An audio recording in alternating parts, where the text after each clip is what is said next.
میں نہیں مانتا، میں نہیں۔ سواگت ہے دوستو، آپ سب کا سنہرے لفظ میں سنیں گے دوستو عمران پرتاپوری کی نظم سے پہلے بتا دوں دوستو، سنبھل جانے سے روکا گیا مولانا توقیر رضا خان کو پولیس نے لیا حراست میں۔ چلے سنتے عمران پرتاپوری کی نظم، تو آپ سے گزارش ہے ویڈیو کو لائک کیجیے اور چینل کو ضرور سبسکرائب کیجیے۔ پہلے پانی برستا تھا پر آج کل خون ہی خون کی بارشیں ہر طرف، خون ہی خون کی بارشیں ہر طرف،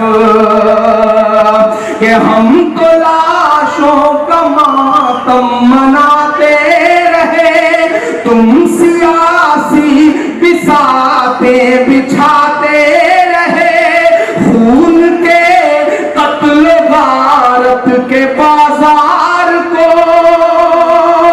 تیار رہیے گا اگلا مصرع سچا لگے آپ کو، کہ خون کے قتل غارت کے بازار کو ہم سے بس صبر کے ہی طلبگار کو میں نہیں مانتا، میں نہیں مانتا، میں نہیں مانتا، میں نہیں مانتا، کہ ظلم کی ماری بیچاریوں کے لیے ایک آنسو نہیں ناریوں کے لیے، بیٹیوں کے لیے صرف نعرے ہیں اور جن سبھائیں بلاتکاریوں کے لیے، جن سبھائیں بلاتکاریوں کے لیے۔ بھاجپا کے ودھائک جس نے اناؤ کی بیٹی کے ساتھ بلاکار کیا، اسے نکالا بھی تب نکالا جب سپریم کورٹ کا چابک چلا۔ آج کل بڑے لوگ کہہ رہے ہیں کہ بھاجپا کا وہ نعرہ بالکل صحیح تھا کہ بیٹی بچاؤ، کسی اور سے نہیں، ودھائکوں سے، انہی کے۔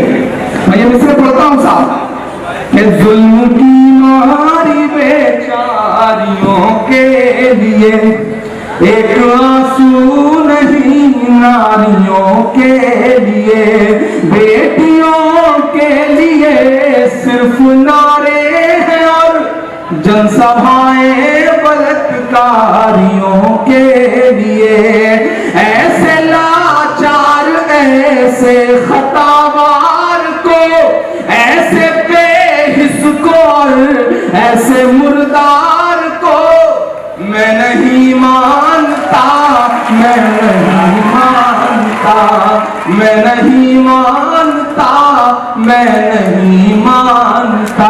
آخری بند پڑھ کے ایک آپ کی فرمائش کی نظم سناتا ہوں، کہ آنکھوں رے کہاں تک گزرتا چلوں، یہ تو ممکن نہیں ہے کہ ڈرتا چلوں، بات یہ تو ممکن نہیں ہے کہ ڈرتا چلوں، میں کہ شاعر بھی ہوں اور مورخ بھی ہوں، میں کہ شاعر بھی ہوں اور مورخ بھی ہوں، ظلم جتنے بھی ہوں درج کرتا چلوں، کہ آنسوؤں کی گواہی سے لکھتا رہوں، آنسوؤں کی گواہی سے لکھتا رہوں، خون دل کی سیاہی سے لکھتا رہوں، ظالموں قاتلوں کے طرفدار کو اس کہانی کے خونخوار کردار کو میں نہیں مانتا، میں نہیں مانتا، میں نہیں مانتا، میں نہیں مانتا، میں نہیں مانتا، میں نہیں مانتا۔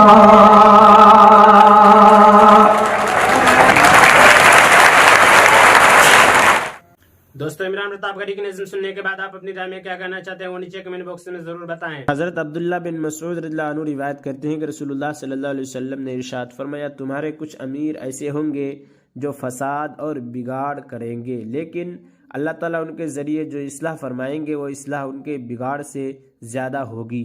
لہٰذا ان امیروں میں سے جو امیر اللہ تعالیٰ کی فرما برداری والے کام کرے گا تو اسے اجر ملے گا اور اس میں تمہارے لیے شکر کرنا ضروری ہوگا۔ اسی طرح ان امیروں میں سے جو امیر اللہ تعالیٰ کی نافرمانی والے کام کرے گا تو اس کا گناہ اس کے سر ہوگا اور تمہیں اس حالت میں صبر کرنا ہوگا۔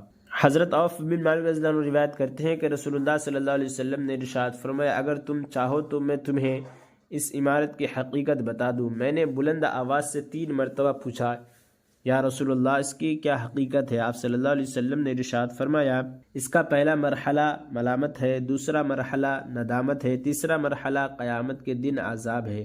البتہ جس شخص نے انصاف کیا وہ محفوظ رہے گا، لیکن آدمی اپنے قریبی رشتہ دار وغیرہ کے معاملات میں عدل و انصاف کیسے کر سکتا ہے؟ یعنی باوجود عدل و انصاف کو چاہتے ہوئے بھی طبیعت سے مغلوب ہو کر عدل و انصاف نہیں کر پاتا اور رشتہ داروں کی طرف جھکا ہو جاتا ہے۔ فائدہ مطلب یہ ہے کہ جو شخص امیر بنتا ہے اس کو ہر طرف سے ملامت کی جاتی ہے، اس نے ایسا کیا ویسا کیا، اس کے بعد وہ لوگوں کی اس ملامت سے پریشان ہو کر ندامت میں مبتلا ہو جاتا ہے اور کہتا ہے میں نے اس منصب کو کیوں قبول کیا۔ پھر آخری مرحلہ انصاف نہ کرنے کی صورت میں قیامت کے دن عذاب کی شکل میں ظاہر ہوگا، غرض یہ کہ دنیا میں بھی ذلت و رسوائی اور آخرت میں بھی حساب کی سختی ہوگی۔ حضرت ابن عباس رضی اللہ عنہما روایت کرتے ہیں کہ رسول اللہ صلی اللہ علیہ وسلم نے ارشاد فرمایا، جس شخص نے کسی کو جماعت کا امیر بنایا جبکہ جماعت کے افراد میں اس سے زیادہ اللہ تعالیٰ کو راضی کرنے والا شخص ہو تو اس سے اللہ تعالیٰ سے خیانت کی اور ان کے رسول سے خیانت کی اور ایمان والوں سے خیانت کی۔ فائدہ، اگر افضل کے ہوتے ہوئے اگر کسی دوسرے کو امیر بنانے میں کوئی دینی مصلحت ہو تو پھر اس وعید میں داخل نہیں۔ چنانچہ ایک موقع پر رسول اللہ صلی اللہ علیہ وسلم نے ایک وفد بھیجا جس میں حضرت عبداللہ بن جہش رضی اللہ عنہ کو امیر بنایا اور یہ فرمایا کہ یہ تم میں زیادہ افضل نہیں ہے لیکن بھوک اور پیاس پر زیادہ صبر کرنے والے ہیں۔ حضرت سعید بن جمحان رحمۃ اللہ علیہ کہتے ہیں کہ میں نے حضرت سفینہ رضی اللہ عنہ سے ان کے نام کے بارے میں پوچھا کہ یہ نام کس نے رکھا؟ انہوں نے کہا میں تمہیں اپنے نام کے بارے میں بتاتا ہوں، رسول اللہ صلی اللہ علیہ وسلم نے میرا نام سفینہ رکھا۔ میں نے پوچھا آپ کا نام سفینہ کیوں رکھا؟ انہوں نے فرمایا رسول اللہ صلی اللہ علیہ وسلم ایک مرتبہ سفر میں تشریف لے گئے اور آپ کے ساتھ صحابہ رضی اللہ عنہم بھی تھے، ان کا سامان ان پر بھاری ہو گیا تھا۔ رسول اللہ صلی اللہ علیہ وسلم نے مجھ سے ارشاد فرمایا اپنی چادر بچھاؤ۔ میں نے بچھا دی، آپ نے ان چادر میں سے صحابہ کا سامان باندھ کر میرے اوپر رکھ دیا اور فرمایا اسے اٹھا لو، تم تو سفینہ یعنی کشتی ہی ہو۔ حضرت سفینہ رضی اللہ عنہ فرماتے ہیں کہ اگر اس دن میں 1 یا 2 تو کیا 5 یا 6 اونٹوں کا بھی بوجھ اٹھا لیتا تو وہ مجھ پر بھاری نہ ہوتا۔ حضرت ام سلمہ رضی اللہ عنہما کے آواز کے آزاد کردہ غلام حضرت احمر رضی اللہ عنہ فرماتے ہیں کہ ہم لوگ ایک غزوہ میں رسول اللہ صلی اللہ علیہ وسلم کے ساتھ تھے۔ ایک وادی یا نہر پر سے ہم لوگوں کا گزر ہوا تو میں لوگوں کو وادی یا نہر پار کرانے لگا، یہ دیکھ کر نبی کریم صلی اللہ علیہ وسلم نے مجھ سے ارشاد فرمایا تم تو آج سفینہ کشتی بن گئے ہو۔ اور عمران پرتاپ گڑھی سے جڑی خبروں اور نظموں کے لیے ہمارے اس چینل کو ضرور سبسکرائب کریں۔ ملتے ہیں کسی اور ویڈیو میں سے نئی نظم اور نئی خبروں کے ساتھ، تو جب تک کے لیے دیجیے مجھے اجازت اور رکھیے اپنا خیال۔ آپ دیکھ رہے تھے سنہرے لفظ اور میں آپ کے ساتھ محمد ثاقب۔ السلام علیکم۔